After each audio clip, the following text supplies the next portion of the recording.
Well, the whole Grand Canyon thing is bananas. Like, there's areas of the Grand Canyon you cannot explore. You cannot go.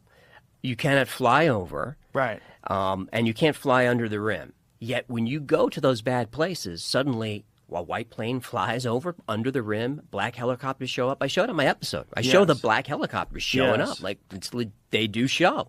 Yeah. Like they are protecting something. Something. It's not as simple as this is a dangerous area, because you can go to any dangerous area. You go just to the normal tourist area. It's like, be careful. People fall. 2 people a year fall. Yeah, someone fell recently. They did? Yeah, Mm-hmm. an influencer. Of course, taking a selfie.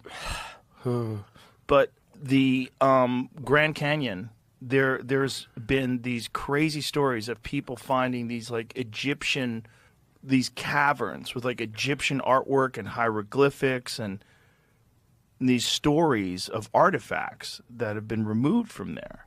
So the story is, it shows up, I believe, in like the Phoenix Gazette. It's 1903 or so. And the explorer is G.E. Kincaid, and he's going down. He's looking for gold deposits or whatever. This is just before Teddy Roosevelt made the Grand Canyon a preserve. He was a naturalist.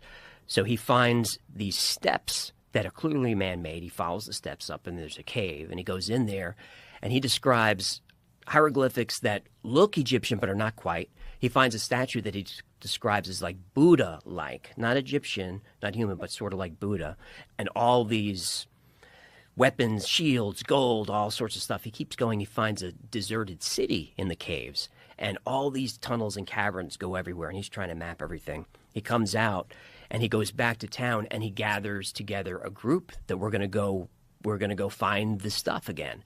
And people are excited about it. And a couple of weeks go by, and everyone's gathered to go on the expedition. He never shows. The expedition goes nowhere, and that's really the last we've heard of it. Really? And is there any photographs or anything? No. There never is of this stuff. Right. Just descriptions? Just a great story. Well, the great part of the story is the fact that you actually can't go there. And the idea that there's an area where the military is protecting people from being foolish, that doesn't make any sense. Nobody asks why. Right. Like, nobody asks why. It really bothers me about that story and all of these, whether it's disclosure or whatever. I don't hear anyone asking why. Well, they won't let us. Well, who's they? Right. Someone's in charge of stuff that's not the president, right, or Congress. So who is it? So, is it possible there's some sort of a government installation down there somewhere? It's all going to be woo-woo conspiracy stuff, or it's real. Or G.E. Kincaid found something and someone got to him. But if G.E. Kincaid found something, why would they want to hide some ancient civilization discovery, particularly in the early 1900s?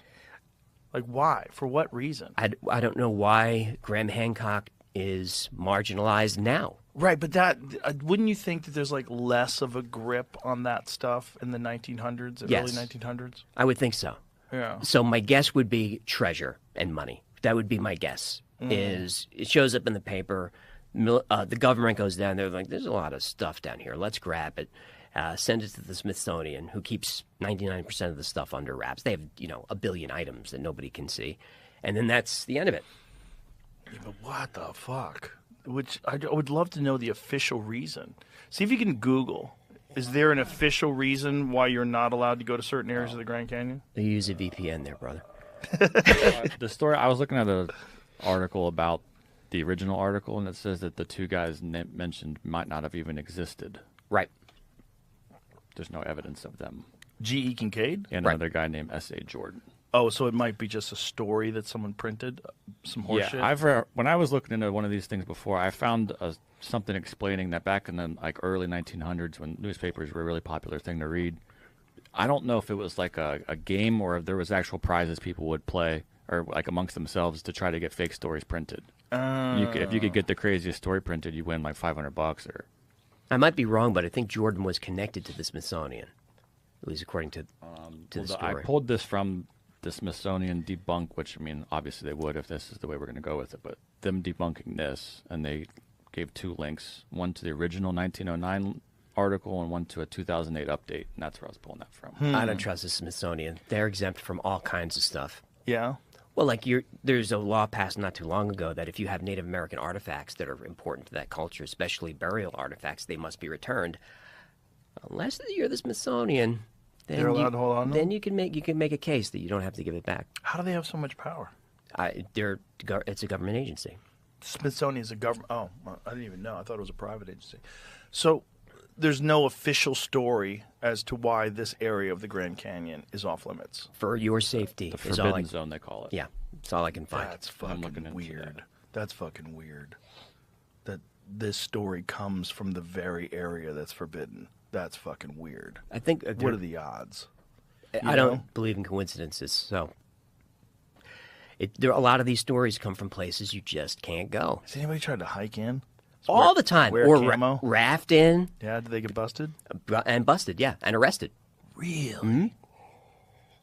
You could find Fuck, you could man. find online. I wish I knew the names of a team that went up there. That's who found the black helicopters, and I used them in the video, and I credit them so you can find their videos. They're up there for an hour and a half, trying to find stuff. And what they found up in that forbidden zone is anchored into the ground a giant hook, Right. or like a loop. Yeah. Like, I what saw would that. you use that for? And that would be to rappel down. That's the only reason that would be there. There's no explanation for what is this. They also found artifacts from that era, from the early 1900s, artifacts that people were there. So it's possible that they rappelled that, like they might have been standing right above that entrance. And there are reverse angles of that rock face that look a little weird.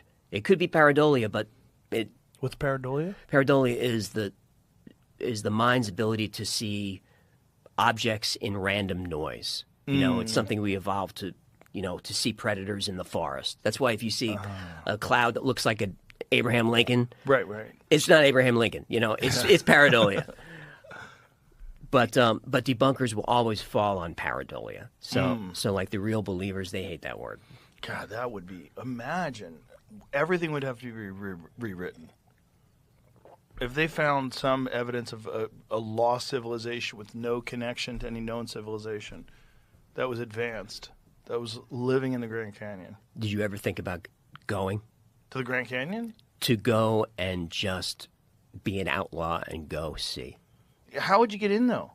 I mean, if they have black helicopters and they're scanning the sky or scanning the ground with some sort of a drone or a plane, how many of these crashed crafts do you estimate there are that human beings have recovered? More than 10. More than 10. More than 10. How many of them are in possession of people in the United States? I meant more than 10 in possession of the United States. What about worldwide? Worldwide, Do we have any data on that? we have data, but it's classified. There's no way to really talk about it. But so there's more, though. You could safely say it's not just the ones in the United States. Not just the ones in the United States, and these. Are they equally distributed? I actually I don't know for sure in terms of data. I mean, we have our best data, of course, on our own retrievals. But more It's than hard to 10 say. retrieved in the United States. More than 10 retrievals. What is your take yeah. on Bob Lazar? Well, we looked into the Bob Lazar story, and but only from a certain relatively superficial level. Looked at we found out what his clearance levels supposedly were, and so on, which came back saying it was not high enough to be doing what he says he was doing. On the other hand, it may just simply be, it was better than that, but we didn't have the access to see that.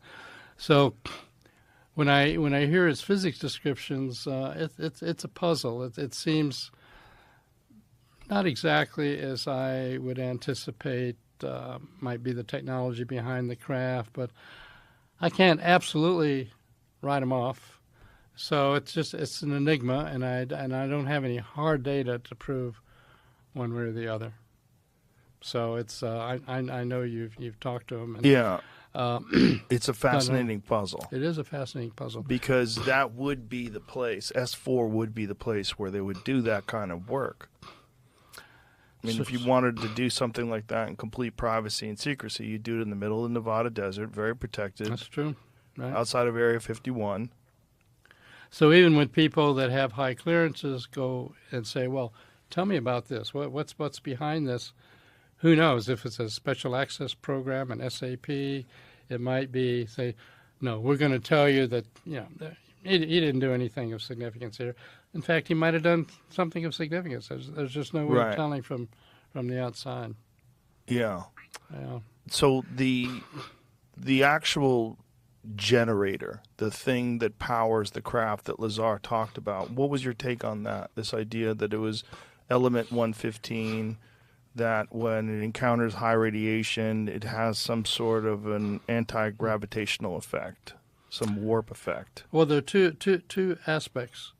One is, what is the material or mechanisms that generate the effects?